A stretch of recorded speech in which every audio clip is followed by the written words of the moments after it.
మాడుగులపల్లి మండలం గుర్రప్పగూడెం గ్రామం కాంగ్రెస్ పార్టీ గ్రామశాఖ అధ్యక్షులు ఏనుగుల జానకిరెడ్డి గారు మనతో పాటు ఉన్నారు. నమస్కారం సార్. నమస్కారం. మీరు ఈ గ్రామశాఖ అధ్యక్షులు ఎంతకాలం నుంచి పనిచేస్తున్నారు? పార్టీ బలోపేతానికి ఎలాంటి కృషి చేస్తున్నారు మీరు? పార్టీ బలోపేతానికి కార్యకర్తలను అందరినీ కలుపుకొని ప్రభుత్వ పథకాలు అందరికీ అమలయ్యేటట్టు కృషి చేస్తున్నాము. మరి గత ఏళ్ళ 10 ఏళ్ళ మీరు ప్రతిపక్షంలో ఉన్నారు, ఎలాంటి ఒడిదుడుకులు ఎదుర్కొన్నారు? గత 10 సంవత్సరాల నుంచి ఇందిరమ్మ ఇండ్లు కానీ, వాటర్ కానీ, పెన్షన్లు కానీ, రేషన్ కార్డులు కానీ అటువంటి ఎలాంటి కార్యక్రమం గత ప్రభుత్వాలు కార్యక్రమం మొదలుపెట్టలేదు, చేయలేదు. గత 10 ఏళ్ళ బీఆర్ఎస్ వల్ల ఎలాంటి అభివృద్ధి సంక్షేమం అందింది మీ గ్రామానికి? అభివృద్ధి సంక్షేమాలు పూర్తిగా క్షీణించిపోయాయి.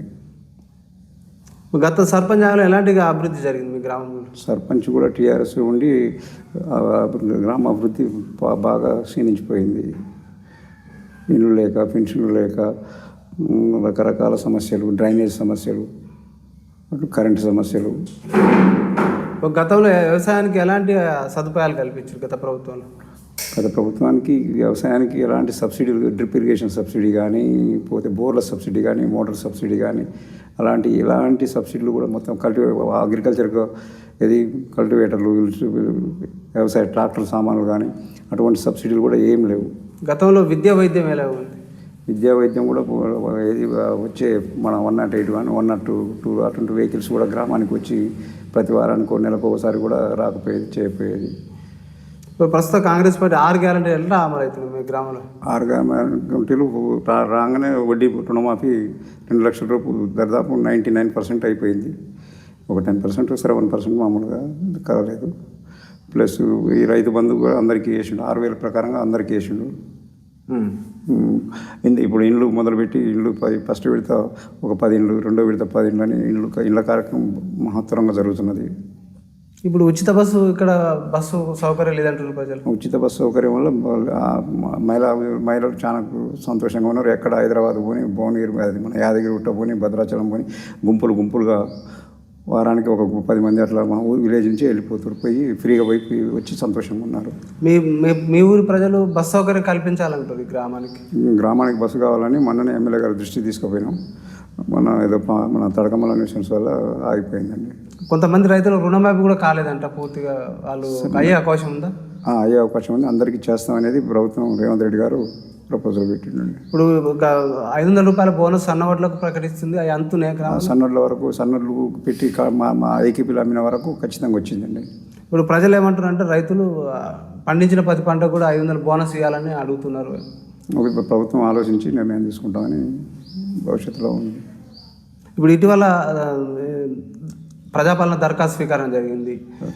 ఇందిరమ్మ ఇండ్లకు రేషన్ 85 దరఖాస్తులు ఎక్కువ వచ్చినాయి. ప్రజాపాలన ఇందిరమ్మ ఇండ్లకు వచ్చింది, ఉచిత కరెంటుకి వచ్చింది. ఉచిత కరెంటు కూడా అమలైంది. 200 యూనిట్ల వరకు ఉచిత కరెంటు అమలైంది. అది మంచి ఏ రైతు కూడా మా గ్రామంలో మొత్తం మీద కూడా ఒక 10 మంది కూడా బిల్లు కట్టే వాళ్ళు లేరు. మొత్తం మా కరెంటు బిల్ మాఫీ వస్తుంది. గ్యాస్ 500 పడుతున్నాయి గ్యాస్కు. ఇప్పుడు ఈ ఇందిరమ్మ ఇల్లు కానీ, రేషన్ కార్డులు కానీ అర్హులకు ఇస్తలేరు. అంటే మీ పార్టీ కార్యకర్తలకు ఇస్తున్నారు ఎంతవరకు? లేదండి, మేము ముందుండి అందరికీ ప్రపోజ్ చేసి చేపిస్తున్నాం. అర్హులకు అవతల పార్టీ ఇవతల పార్టీ అనుకుంటా దాదాపు 99% పార్టీ శాశ్వతం కాదు. సరే, అందరికీ దారిద్ర్య రేఖ దిగువన ఉన్న వాళ్ళకు కార్యక్రమం అంచేటట్టు చూస్తున్నాం. పార్టీలకు అతీతంగా పేదలకు నిరుపేదలకు అంతున్నాయా? పేదలకు నిరుపేదలకు పార్టీలకు అతీతంగా అవతల పార్టీ ఇతర పార్టీ అనుకుంటా చేస్తున్నాం. ప్రస్తుతం వ్యవసాయ రంగానికి రైతులకు ఎలాంటి సంక్షేమం అందుతుంది? వ్యవసాయ రంగానికి మన రైతు బంధు పడింది, పోతే రైతు బీమా ఒకటి అమలవుతుంది. సీఎం రిలీఫ్ ఫండ్స్ అన్ని ఒక 10 అప్లికేషన్లు కూడా పెట్టించినాం జబ్బులు వచ్చిన వాళ్ళకు. విద్యా వైద్యం ఎలా ఉంది? ఇప్పుడు విద్యా వైద్యం కూడా గవర్నమెంట్ స్కూల్లో చేర్పించాలని మన టీచర్ తిరుగుతులు మంచిగా ఉంది.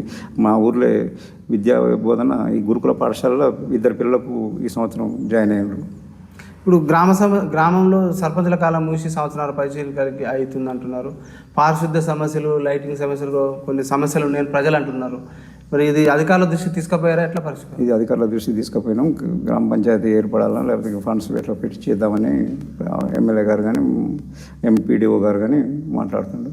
ఇప్పుడు బత్తుల లక్ష్మారెడ్డి గారు మీకు ప్రజలకు అందుబాటులో ఉంటున్నారు?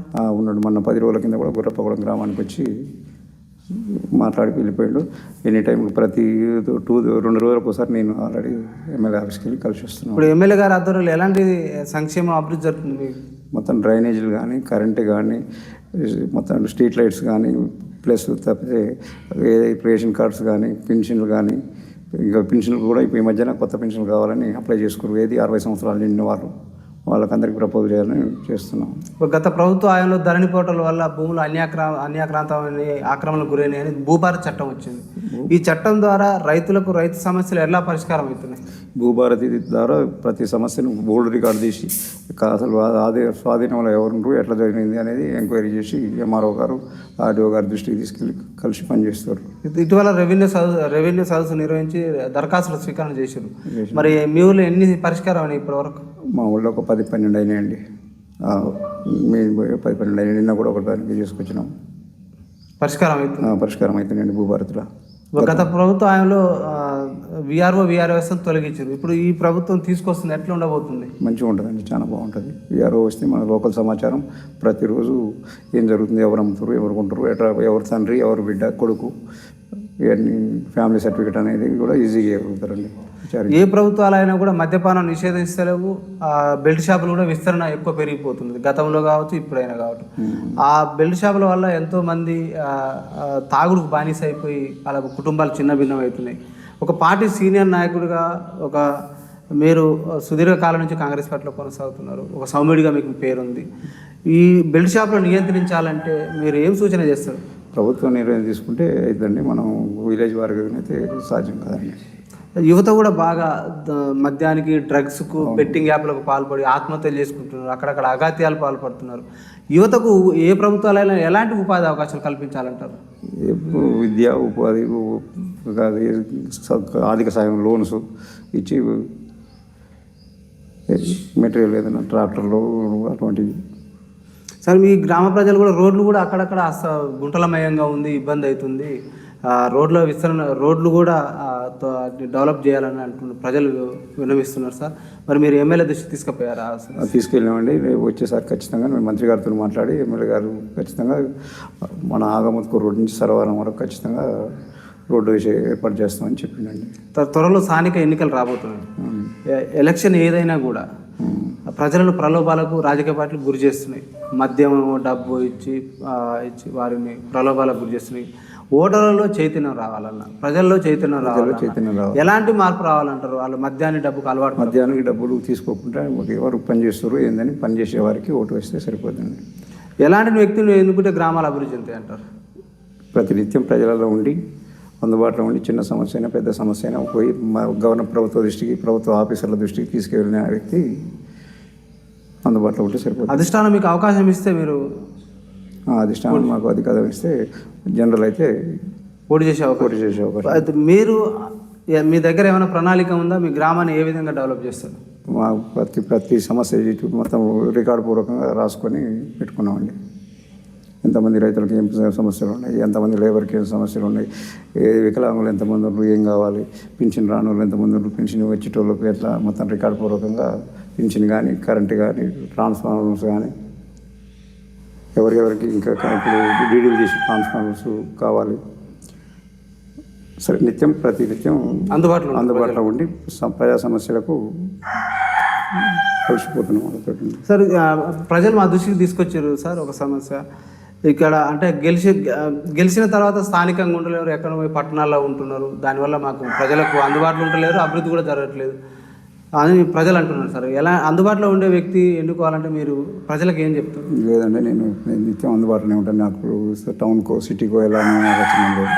మాకు ఇంటికాడ అగ్రికల్చర్ అనేది చూసుకుంటూ ప్లస్ పొలిటికల్గా ప్రజలకు ఒకరికి సాయం చేసుకుంటూ ఉంటానండి. సార్, ఉచిత పథకాలపై మీ అభిప్రాయం ఏంటి ఒక సీనియర్ నాయకుడిగా? మంచిగా ఉన్నాయండి ఉచిత పథకాలు. ఇప్పుడు పెట్టిన కాంగ్రెస్ పార్టీ పెట్టిన పథకాలు బాగున్నాయి. ప్రజలు చాలా సంతోషంగా ఉన్నారు. ఫైనల్గా మీ గ్రామ ప్రజలకు ఏం చెప్పదలుచుకోరు రేపు వచ్చే ఓట్లను ఉద్దేశించి? ఏం లేదండి, కాంగ్రెస్ పార్టీకి మన బిఎల్ఆర్ గారికి, రేవంత్ రెడ్డి గారికి భారీ గ్రామ పంచాయతీలు ఎక్కువ ఇచ్చేసి, జడ్పీలు గ్రామ పంచాయతీలు ఎక్కువ గెలిచి ప్రభుత్వ కానుకగా ఇచ్చి మనం ముందుకు డెవలపింగ్ కోసం సహకరించగలని కోరుకుంటున్నాను. Okay sir, thank you sir. చూస్తున్నానండి మీ తెలుగు టీవీ. ఓకేనండి.